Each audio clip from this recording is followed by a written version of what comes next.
Hey you guys, what's up? Today we're going to be talking about whether this or this is a better investment for you guys.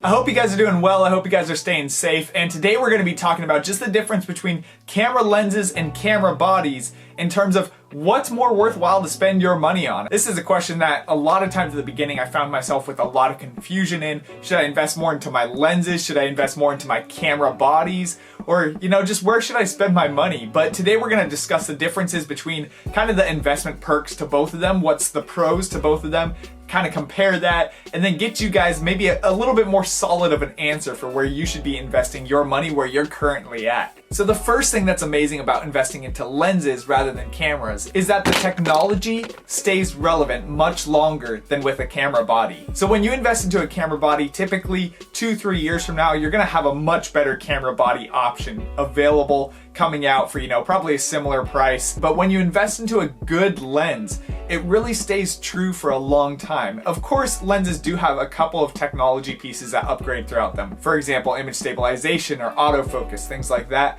But for the most part, they stay relatively the same in terms of their technological capabilities, their features. And so when you invest into a camera lens, typically that's going to last you 5-10 years even before you really have a reason to kind of switch it out if it's a good lens in the first place. Now, secondly, something that I love about investing into camera lenses over camera bodies is that your investment rarely breaks. For a lens to break, typically it has to do with the glass. So for example, maybe you drop your lens, something like that, or something hits the front of the lens. But beyond that, there's really not much to your lens that there is for it to break in the first place. So when you invest into a lens, typically it's a safer investment because you're not, gonna have to turn it over in a little while when either the shutter breaks down eventually or many other features that had to do with the camera. Maybe you overheat the camera one day and the camera just goes kaput, or maybe one of the buttons on it for some reason breaks down. Those things just don't really happen with camera lenses. Now, the third and last thing I want to touch on in regards to lenses over cameras is that for me,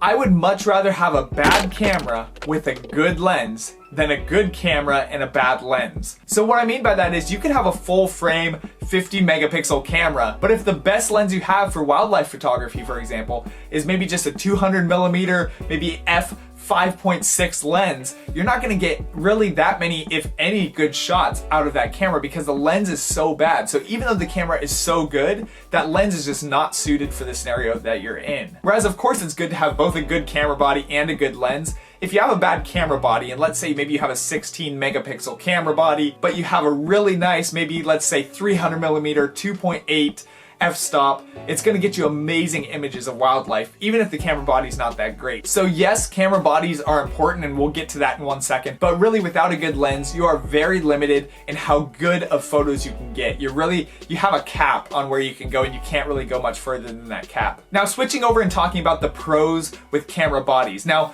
one of the biggest things that I think is a pro to investing in your camera bodies is that your camera body largely controls your experience as a photographer. So if you have a poor quality or maybe a non-intuitive camera body, you're really not going to have a good experience in using your camera. For example, if the menus don't make sense, if the buttons don't make sense where they're placed, if the ergonomics of the camera is not good, it's probably going to make your experience much less enjoyable as a photographer. Whereas if you have a very intuitive camera, a camera that's very high quality, just gets amazing images, gets the most bang for your buck out of those lenses, you're gonna have an amazing experience as a photographer, and it's really gonna inspire you and control a lot of that quality of work that you do. Ultimately, at the end of the day, for most people aren't making, a lifestyle out of their photography or out of their videography. So the experience is a huge factor in what plays for them. If they're enjoying maybe this hobby that they're doing, or maybe this side hustle that they're doing on the side, if you enjoy that, that's gonna get you so much further, gonna keep you involved in photography for way longer than you would if you had a bad experience with your camera body. Now, secondly, the big thing I wanna mention about camera bodies is while lenses play a huge part in the quality of your work, and I think really have that base maybe like 0 to 90 or 0 to 80% of the quality of work determined in that lens, without a camera body, you don't get that last little bit. So really, one of the big differences from what makes amateur or maybe hobby photographers to professional photographers is that camera body. Because even though the differences, may not be noticeable on Instagram between a 16 megapixel and a 50 megapixel camera, when you blow that up on a big screen, when you blow that up on a wall in an art gallery, something like that, those differences are huge. 16 megapixels really couldn't be blown up that big, much at all. Whereas a 50 megapixel picture can make it look just beautiful, like an artist rendition of, a scene that took place or whatever it may be. And so while lenses do a huge part in that beginning step of making something look, from poor quality to professional quality, that ending last little bit really a lot of times comes down to the camera body that you're using. And I don't mean to only limit it to the megapixels that the camera revolves around too. It matters about color space, it matters about the dynamic range and so many other factors that the camera body controls. And when you have, for example, even a higher dynamic range in your photo, a lot of times, not always, but a lot of times, that appears much more professional of an image than if you have a lower dynamic range in the photo.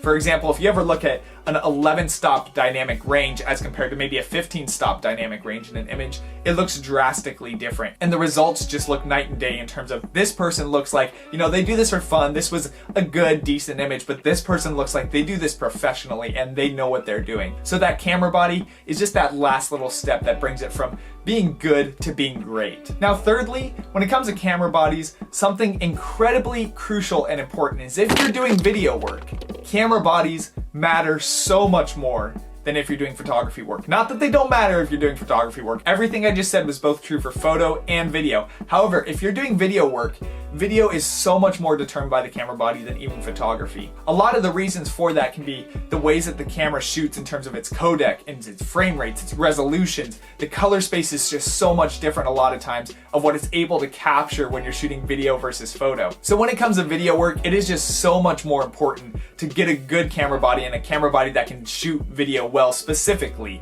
as opposed to photography. So just to share a little bit of my journey, back in the day, I've shot with a lot of very cheap DSLRs. And even though the photos could turn out okay because you can shoot in RAW and all that good stuff, the videos would just turn out horrendous. They truly would look like hobby videos. Like I really didn't have anything professional quality about them. But now, upgrading equipment and getting better over time, video now looks professional when I capture it. It looks like it has very high quality to it. It looks like, it's made for a screen rather than just made off someone's home camera. So when it comes to video specifically, I would actually argue in this case that camera bodies matter much, much more than the lenses you use. Of course, the lenses matter a lot, but really without that base of a good video codec and being able to capture things well, having good settings and good controls, good stabilization with that camera body, a lot of different factors like that, you wouldn't be able to capture a good image unless you have a really good camera body. So overall, my kind of verdict is that both are important. I know that's an annoying answer, but both are important and both should be invested into, and preferably be invested into at a relatively even rate to each other. So if you're upgrading camera lenses, upgrade the camera body sometime soon after that. Or if you're upgrading your camera body, upgrade your camera lenses soon after that. Ultimately, having an evenly matched lens and camera body is going to give you the best results rather than just having an amazing lens and a horrible camera, or an amazing camera and a horrible lens. So you kind of want to be upgrading those together. However, what I would say is that for your money, lenses are going to be a better investment. For me personally, 4 out of 5, 9 out of 10 times, I will be looking into investing into a new lens rather than a new camera body.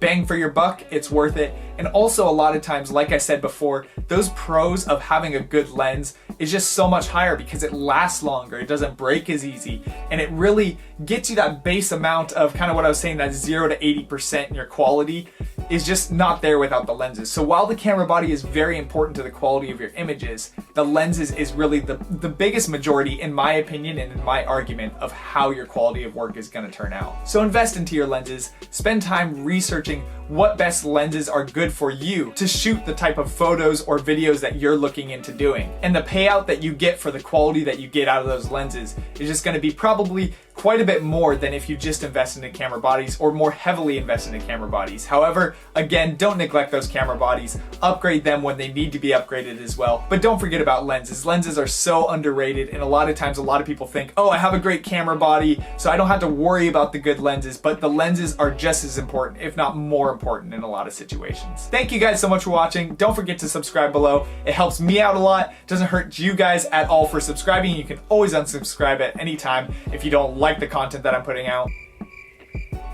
But I hope you guys enjoyed this video, and I can't wait to see you guys in the next video.